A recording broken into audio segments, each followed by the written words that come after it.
Value zone hyper mart ఇప్పుడు మన అమీర్పేట్ లో ఈ సెప్టెంబర్ 18th గొప్ప ప్రారంభం. విజయవాడ విమానాశ్రయానికి అంతర్జాతీయ సొబగులు రాబోతున్నాయి. అమరావతికి ప్రస్తుతానికి అంతర్జాతీయ విమానాశ్రయం ఏదైనా ఉందంటే అది విజయవాడ విమానాశ్రయమే. దీనికి సంబంధించి న్యూ టెర్మినల్ బిల్డింగ్ నిర్మాణం జరుగుతుందన్న విషయం అందరికీ తెలిసిందే. అయితే ఇది 2022 నాటికి పూర్తి కావాల్సినటువంటి ప్రాజెక్టు. అయితే 2019లో ఎలక్షన్స్లో ప్రభుత్వం మారిపోవడం, ఆ తర్వాత పెద్దగా ఫోకస్ పెట్టకపోవడం వలన ఆ పనులన్నీ కూడా చతికిలు పడ్డటువంటి పరిస్థితి. ఇప్పుడు ర్యాపిడ్ స్పీడ్తో పనులు జరుగుతున్నాయి. 79% ఈ పనులు కంప్లీట్ అయినట్టుగా కేంద్ర ప్రభుత్వం ప్రకటించింది. ఎందుకంటే ఇది విమానయాన శాఖ ఆధ్వర్యంలో జరుగుతున్నటువంటి నిర్మాణం. ఇది కొత్త టెర్మినల్కి సంబంధించినటువంటి నిర్మాణం. బ్యాక్ సైడ్ స్ట్రక్చర్స్ ఇవి. ఒకసారి మనం ఈ దృశ్యాలు చూస్తే కనుక అన్నీ క్లియర్గా అర్థమవుతాయి. ఇది విజయవాడ ప్రస్తుతం ఉన్నటువంటి గన్నవరం విమానాశ్రయాన్నే కొత్త టెర్మినల్ నిర్మిస్తున్నారు. అంటే డబుల్ స్టోర్డ్ టెర్మినల్ కింద నిర్మిస్తున్నారు. ప్రస్తుతం ఓన్లీ గ్రౌండ్ ఫ్లోర్ టెర్మినల్ మాత్రమే ఉంది. ఇప్పుడు డబుల్ స్టోర్డ్ అంటే హైదరాబాద్ శంషాబాద్ విమానాశ్రయంలో ఎట్లయితే ఉంటుందో ఆగమనం ఒకవైపు నుంచి, నిర్గమనం ఇంకో వైపు నుంచి, అంటే డిపార్చర్స్ అరైవల్స్ వేరువేరుగా ఎలా అయితే ప్లాన్ చేస్తారో 2 స్టెప్లో ఆ తరహాలో జరుగుతుంది. అందుకనే టెర్మినల్ హైట్ కూడా G+3 మోడల్, G+2 మోడల్లో కనిపిస్తూ ఉంటుంది అనమాట. అంటే దాదాపు 3 అంతస్తులుగా కనిపిస్తుంది. ఇది పైన కింద ఉండేటువంటి టెర్మినల్స్ ఒక గ్రౌండ్ ఫ్లోర్ని తీసేస్తే కనుక మనం టెర్రస్ దాకా మనం కౌంట్ చేసుకొని చూస్తే కనుక అది 3 అంతస్తుల భవనం, 4 అంతస్తుల భవనంలా కనిపిస్తుంది. కానీ వెళ్ళేటువంటి వాహనాలు పైనుంచి, వచ్చేటువంటి వాహనాలు కింది నుంచి, అంటే అరైవల్స్ డిపార్చర్స్కి అట్లా డివిజన్ చేసి పెడతారు అనమాట. ఇది లోపల జరుగుతున్నటువంటి వర్క్స్ ఇవి. ఇది కన్వేయర్ బెల్ట్స్కి సంబంధించినటువంటి ప్రస్తుతం ఓన్లీ 2 బెల్ట్ సిస్టమ్సే ఉన్నాయి అక్కడ. దాన్ని పూర్తిగా అప్గ్రేడ్ చేస్తున్నారు. టెర్మినల్ స్ట్రక్చర్ ఇది చూస్తే కనుక ఆగమనం నిర్గమనం అనుకున్నాం కదా, వెళ్ళేటువంటి వాహనాలు ఇట్లా పైనుంచి వస్తాయి, అలానే వెళ్ళిపోయేటువంటి కింది నుంచి వచ్చేటువంటి కింది. దీనికి సంబంధించినటువంటి ర్యాంప్, ఫ్లైఓవర్ ర్యాంప్, రోడ్ ర్యాంప్స్ని కూడా నిర్మాణం చేస్తున్నారు. ఈ నిర్మాణాల పనులు కూడా దాదాపు 79% వరకు కంప్లీట్ అయినట్టుగా కేంద్ర ప్రభుత్వం అనౌన్స్ చేసింది. మొదట ఈ ప్రాజెక్ట్ని 611 కోట్ల రూపాయలతో కంప్లీట్ చేయాలని చెప్పని భావించారు. ఇవన్నీ కూడా నిర్మాణానికి సంబంధించి రూఫ్ స్ట్రక్చర్ నిర్మాణానికి సంబంధించినటువంటి ఇమేజెస్, ప్రస్తుతం ఉన్నటువంటి వర్క్స్ లెవెల్స్ అనమాట. సో మొత్తం కంప్లీట్ అయిన తర్వాత ఈ విధంగా రూపాంతరం చెందుతుంది. విజయవాడ విమానాశ్రయం రూపురేఖలు ఇట్లా మారబోతున్నాయి అనమాట. ఇది లైటింగ్, నైట్ సైడ్ వ్యూ ఎట్లా ఉంటుందనే దానికి సంబంధించిన దృశ్యాలు. ఇది ఇన్సైడ్ విజయవాడ ఎయిర్పోర్ట్ లోపల నుంచి వెహికల్స్ వెళ్ళేటప్పుడు ఇట్లాగా డిపార్చర్కి సంబంధించినటువంటి పెద్ద వెహికల్స్ అన్నీ కూడా హైదరాబాద్ విమానాశ్రయం ఎట్లయితే ర్యాంప్ కింద దిగకుండా ఎట్లయితే వెళ్తారో ఆ తరహాలో అక్కడ స్ట్రక్చర్ చేస్తున్నారు అనమాట. కూచిపూడి స్టైల్ని దృష్టిలో పెట్టుకొని ఈ మోడల్స్ అన్నింటిని కూడా రీస్ట్రక్చర్ చేశారు. ఇది ఇంకొకటి ఏంటంటే ఇది అంటే ఎంట్రన్స్ ఎలివేషన్ అనమాట. ఇదంతా చూస్తే 2 ఫ్లోర్లుగానే కనిపిస్తుంది, కానీ లోపల మాత్రం 3 అంతస్తులు ప్లస్ గ్రౌండ్ ఫ్లోర్ వీటితో కలిపి ఉండే విధంగా డిజైన్ చేశారు.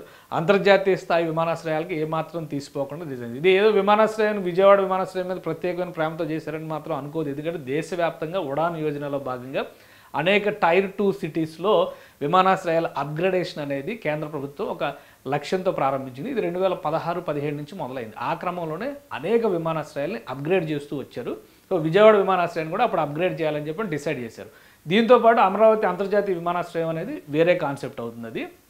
కాబట్టి అప్పుడు మొదలుపెట్టినటువంటి పనులు 2018లో మొదలుపెట్టినటువంటి పనులు ఇవి 2022 కల్లా క్లోజ్ చేసి ఇక్కడ కొత్త టెర్మినల్ని ప్రారంభించాలని చెప్పని భావించారు. కానీ ప్రభుత్వం మారిన తర్వాత పనులు కూడా చతికిలు పడ్డాయి, ఫోకస్ తగ్గింది. ఈ నేపథ్యంలో మళ్ళీ వీటిని కూటమి ప్రభుత్వం వచ్చినాక ఒక గాడిలో పెట్టేటువంటి ప్రయత్నం చేసింది. ప్రస్తుతం తాజాగా చేసినటువంటి ప్రకటనలో కేంద్ర ప్రభుత్వం 79% పనులు కంప్లీట్ అయినట్టుగా అనౌన్స్ చేసింది. ఇటీవల జూలై నెలలో 338 కోట్ల రూపాయలకు సంబంధించినటువంటి ఎలక్ట్రిఫికేషన్ పనులు, మొత్తం టోటల్ టెర్మినల్తో సహా రన్వేతో సహా ఎలక్ట్రిఫికేషన్ పనులకు సంబంధించినటువంటి బిడ్ని ఆహ్వానించింది కేంద్ర ప్రభుత్వం. సో ఇప్పుడు ఇదంతా కూడా ప్రాసెస్లో ఉంది. ఇదంతా కంప్లీట్ అయితే కనుక NITB అంటే ఇది న్యూ ఇంటిగ్రేటెడ్ టెర్మినల్ అని చెప్పని దాన్ని డిజైన్ చేసి terminal building, new integrated terminal building అనేటువంటి పేరుతో విజయవాడ ఎయిర్పోర్ట్కి సంబంధించినటువంటి SH electrical works, miscellaneous works pertaining to NITB at Vijayawada airport, ఈ వర్క్స్కి సంబంధించినటువంటి కొటేషన్ మొత్తం చూస్తే కనుక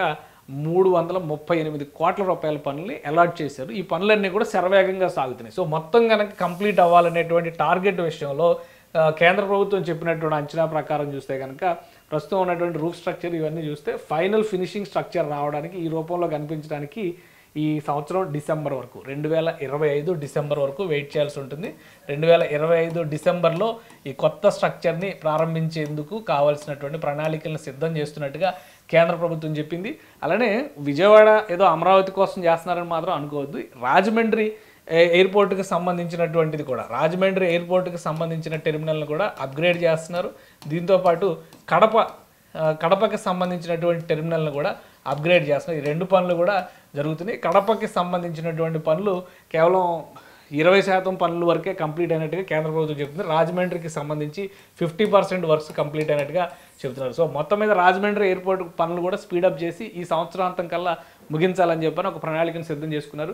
విజయవాడ ఎయిర్పోర్ట్ను మాత్రం 2025 డిసెంబర్ కల్లా ప్రారంభించాలనేటువంటి లక్ష్యంతో కేంద్ర ప్రభుత్వం పనిచేస్తున్నట్టుగా ప్రకటించింది. ఇక కడప ఎయిర్పోర్ట్కి సంబంధించినటువంటి పనుల్ని 2026 ఆఖరి నాటి కంప్లీట్ చేయాలని చెప్పి భావిస్తున్నాను. అంటే అంతర్జాతీయ సొబగులు అద్దుకునేటువంటి క్రమంలో విజయవాడ విమానాశ్రయం కనుక ఈ కొత్త టెర్మినల్ రెడీ అయితే అమరావతికి first connecting point, air connecting point Gannavaram ఎయిర్పోర్టే అవుతుంది. కాబట్టి ఇది ఒక ప్రత్యేక ఆకర్షణగా మారేటువంటి అవకాశం ఉంది. ఎందుకంటే అమరావతి అంతర్జాతీయ విమానాశ్రయానికి అన్ని క్లియరెన్స్లు వచ్చినా కానీ అది వినియోగంలో రావడానికి కనీసం 10 ఏళ్ల సమయం పట్టేటువంటి అవకాశం ఉంటుంది. పెద్ద ఎగ్జాంపుల్ ఏంటంటే భోగాపురం ఇంటర్నేషనల్ ఎయిర్పోర్ట్ని 1999లో మొదటిసారి ప్రతిపాదించారు. వైఎస్ రాజశేఖర రెడ్డి ఉన్నప్పుడే దానికి భూమి పూజ చేయాలనేటువంటి ప్రణాళికలు చేశారు, కానీ కాలేదు. చివరికి 2017-18 సమయంలో ల్యాండ్ ఎక్విజిషన్ పైన ఒక క్లారిటీ వచ్చింది. అప్పుడు భూమి పూజ చేయాలనుకున్నారు. అప్పటికి కూడా కోర్టు కేసుల వల్ల మళ్ళీ జాప్యం జరిగింది. చివరికి 2021లో ఆ పనులు ప్రారంభించేటువంటి పరిస్థితి వచ్చింది. ఇది మన ప్రజాస్వామ్యం, మన స్ట్రక్చర్లో ఉన్నటువంటి, అంటే మన పరిపాలన వ్యవస్థలో ఉన్నటువంటి పరిస్థితులు. కాబట్టి అమరావతి అంతర్జాతీయ విమానాశ్రయం రావడానికి ఒక 10 ఏళ్ల సమయం పట్టొచ్చు. అప్పటి వరకు విజయవాడ ఇంటర్నేషనల్ ఎయిర్పోర్టే అమరావతికి కూడా ఎయిర్ కనెక్టివిటీలో కీలకమైనటువంటి పాయింట్ అవుతుంది. కాబట్టి ఇప్పటి వరకు 478 కోట్ల రూపాయలు ఖర్చు పెట్టినట్టుగా కేంద్ర ప్రభుత్వం చెప్తుంది. సో ఇప్పుడు పిలిచినటువంటి టెండర్లు ఇవన్నీ క్లోజ్ చేసి చూస్తే కనుక మొత్తం మీద గతంలో వేసినటువంటి 611 కోట్ల రూపాయలతో కంప్లీట్ చేయాలనుకున్నటువంటి అంచనాలు ఈ జాప్యం వల్ల మరొక 100 నుంచి 150 కోట్ల రూపాయలు పెరిగేటువంటి అవకాశం ఉందని కూడా చెప్తున్నారు. ఏదేమైనా కానీ డిసెంబర్ నాటికి కనుక ఈ కొత్త టెర్మినల్ కంప్లీట్ అయితే విజయవాడ విమానాశ్రయానికి కొత్త సొగసులు వచ్చినట్టుగానే భావించవచ్చు. సుమన్ టీవీలో మీ పర్సనల్ అండ్ బిజినెస్ ప్రమోషన్స్ కోసం కింది నెంబర్కి కాంటాక్ట్ చేయండి.